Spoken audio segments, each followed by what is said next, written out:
Ladies and gentlemen, and everyone in between, I want to ask you a question. Who wins in an argument about music? A person who has spent years in school learning how to sing and compose music at a professional level, had a full-on career in the past as an actual professional opera singer, built up an audience of 461,000 subscribers on YouTube, with over 1,900 videos under his belt. That guy versus a random Twitter account that slanders his name. Which one wins? If you answered the professional guy, you're wrong. This is Twitter. The bigger you lie, the bigger the slander, the more effective the engagement. Common sense is not that common. In fact, I don't think it ever exists in this platform, proven especially as of late. What am I talking about though, you may ask? Well, I'm talking about the drama recently, or around a week ago, surrounding the content creator called Marco Meatball. Why Meatball? Well, I don't know. Maybe it's his favorite food, or perhaps it is because he is bald. Marco is a person with over 461,000 subscribers in his YouTube channel. He has been doing this for a long time too, explaining and analyzing why video game music works the way it does. Unlike a lot of YouTuber reactor nowadays, he actually goes in depth with his music reactions. He doesn't just say a song cooks and labels it the best of all time for no reason. He tells you in detail why the notes and the instruments make you feel a certain way. But who cares about your resume and background when you don't parrot the popular opinion? So all of that professional expertise was ignored, and then he got dogpiled on Twitter because he dared speak his mind. But before we get into the rage bait and the slander, if you find these kinds of videos entertaining or educational in some way, feel free to like the video and subscribe. A surprising amount of people watch my videos without subscribing, even though they watch most of my videos. And now, without wasting more of your time, let's put some sense into the nonsense. So where did this actually start? You would be surprised to hear the answer, because it didn't start with some hot takes that in reality are just stupid, or even rage bait of any degree. It actually started with a celebration, or well, it's supposed to be a celebration. We got a post from Popbase, an account that basically tracks everything happening in pop culture, or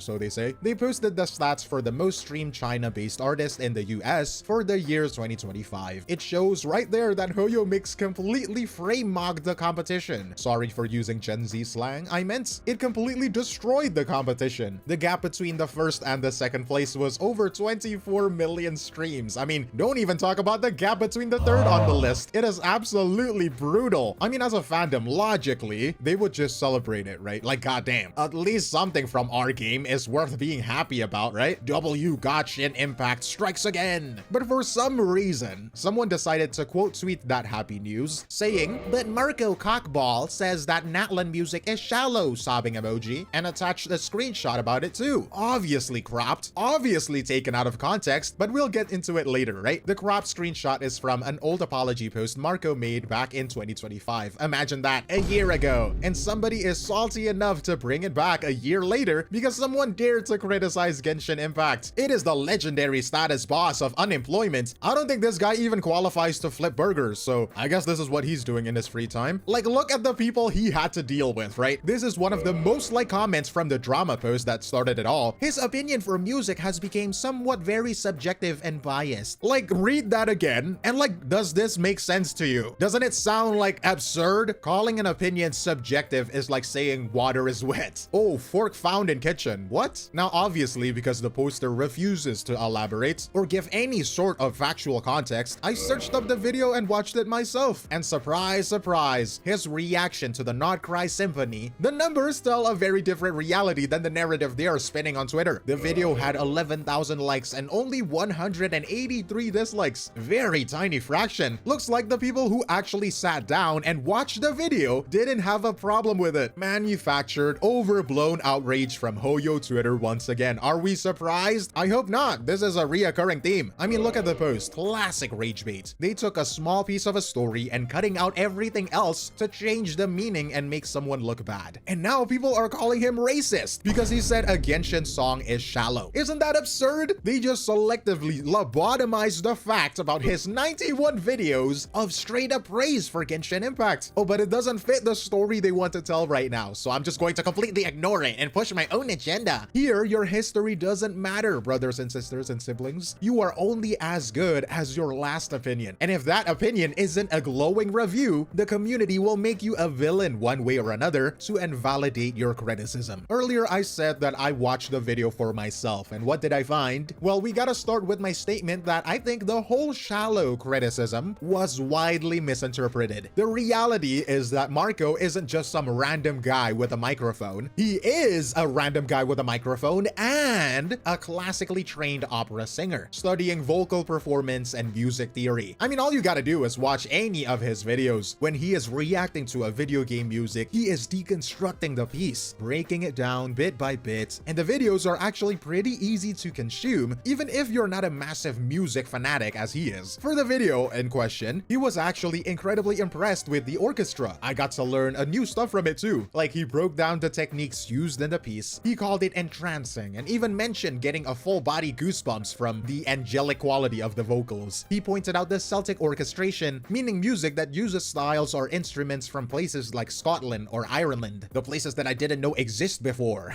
Like, he really broke it down for me. So what part of it was shallow, right? Like, it seems like a lot of glazing for me. Well, in the video, he said that he really likes this particular style of Genshin music. It feels like it's a return to a style that he likes a lot, a style that I assume didn't exist in Natlan. He states that they were good, but he didn't feel like it moved him to a deeper feeling of emotion and thoughts. It's really nice to revisit Genshin's music. I really like this particular style of Genshin music. This feels really good. This feels like a return to something that I like a lot. It's not to say I didn't enjoy the Natlan pieces I listened to. I did, but they felt a little, I don't know, shallow to me when I listened to them. Like, they were good, but they weren't. I didn't feel like they were seismic or that they like moved me to like a deeper feeling of emotion and thought. So from my understanding, compared to the other pieces Genshin has put out, like the pieces made by 𝗖់𝗆𝗆 or the Not Cry Orchestra, Natlan music felt shallow. And I think that's the elaboration he's trying to say, but didn't make.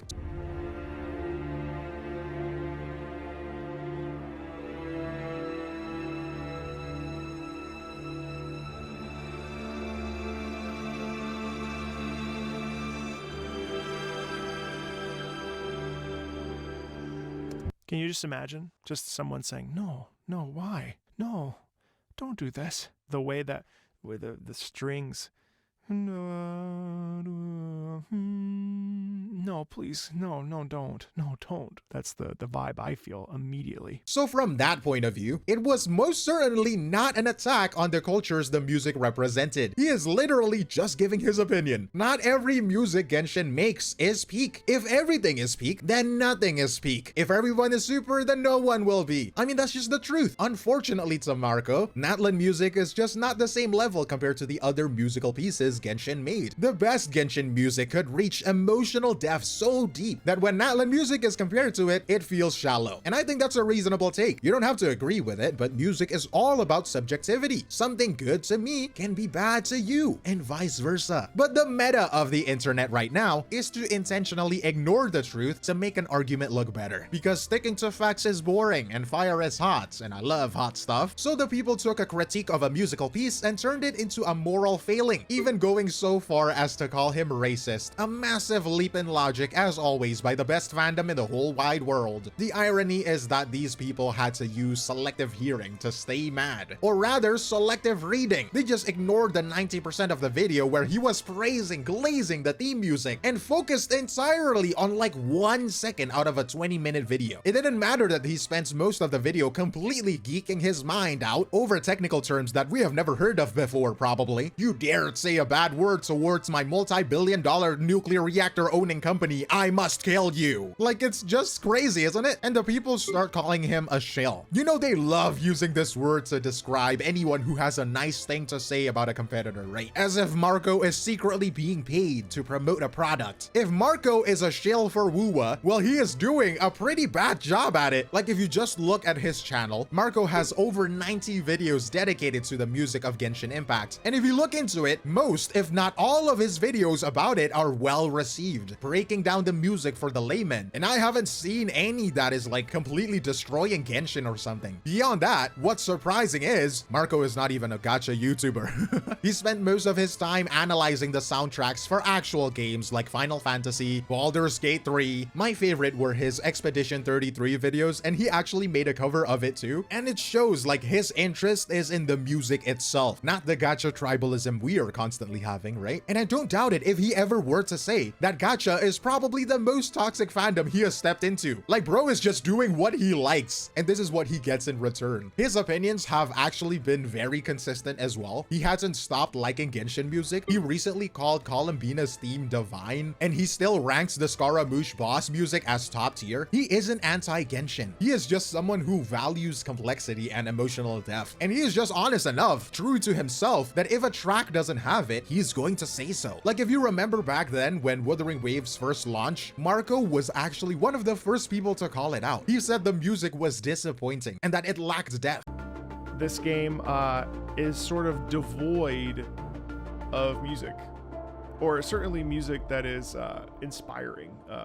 It's not to say that it's bad music, it's just sort of there, which is sort of a bummer, because Punishing Gray Raven has one of the coolest soundtracks that I've listened to. Real shills don't usually start their relationship with a company by telling everyone the product is a letdown, and the explanation was well made and comprehensive that people mostly agree with him. And let's be honest, Marco doesn't even like the monetization in these games, like these gambling polls. Yay, spend $800 for a single character that will get power crept in 3 patches type of monetization. He has been very clear that he hates those systems in both titles, but I guess people are just so incredibly parasocial that it only hurts when it's targeted towards their favorite game. Don't hurt my billion-dollar company. Jesus, that's so cringe. Thankfully though, the internet hates no longer phases Marco. He is like built different now, I guess. Somebody called him Marco Cockball, and instead of getting defensive or whatnot, bro just called it hilarious. I mean, he is right. I mean, this looks like a 12-year-old loser drama. Marco treated this quite sternly, which I love from him. It is a healthy change from his older responses. He is no longer asking for permission to have an opinion. And finally, to end off the drama, he touched on a very simple philosophy. You can't have the sunshine without the rain. You can't have the good parts without the bad parts. That is just life. He says that he gets to live a wonderful life. He gets to talk about music and games for a living. Getting called racist by someone random probably doesn't feel too good, but that's just life. It is what it is. And I'm proud of him, really. He's doing great, and I'm rooting for the best for him. Watching this play out, like, remember back then in 2025, people were calling him soft. He spends a lot of time explaining himself and apologizing for something, in my opinion, he shouldn't have said sorry for. And now fast forward to 2026, he is firm. He has realized that for some people, the truth doesn't actually matter. They just want someone to throw stones at. And if they're going to throw stones, he might as well keep enjoying his luxury while they waste their time. At the end of the day, the whole situation isn't really just about one guy who happens to be incredibly good at explaining music and people disagreeing with him. It is about how gacha fandoms have developed this all or nothing demand. In these spaces, you are either a total worshiper of a game without ever questioning it, or you're a racist, misinformation, agenda-pushing, lying, grifting shill. And there is no middle ground anymore. There is no desire to understand nuances. Like in this context, where you can appreciate the hard work that went into a song while still thinking the final result is a bit shallow. But for a certain type of fan, if you're not 100% on their team, you must be executed. When these people hunt professional critics just because they didn't give a 10 out of 10 to every single track, we lose the very thing that makes the music worth talking about. It's artistic depth, the complexity and the layers of meaning that make a piece of music more than just some background elevator music. Marco is going to be fine, right? He's going to keep living his life, playing games and analyzing music for the people who actually want to learn something. Meanwhile, the people who spent their time dragging his old post will just move on to the next target, stripping the nuance, remove the surrounding facts to make them look like a villain for a few hundred likes or a few thousand views. Let me know what you think in the comments below, but that is all from me, 𝗖់𝗍𝗆𝗆, and I will see you in the next one. Cheers.